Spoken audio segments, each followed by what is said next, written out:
Hey guys, I'm Anna, and today I'm going to show you how to fix Klarna mobile app not working.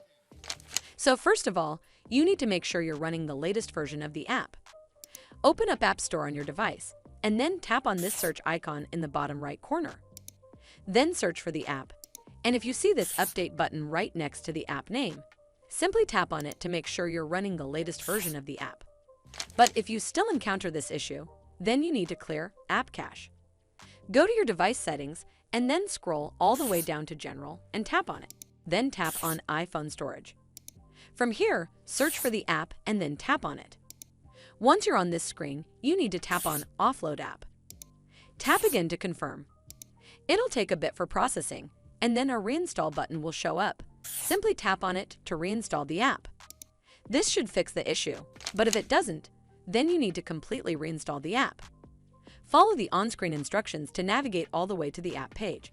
Once you're on this screen, tap on Delete App to uninstall the app from your device. Once uninstalled, you need to open up App Store and then search for the app here. And then click on this Get button to install it back on your device. Hopefully this will fix the issue, and if it did, then make sure you give this video a super thanks by clicking on this heart icon to help support the channel, and don't forget to hit that subscribe button. We'll see you in the next one.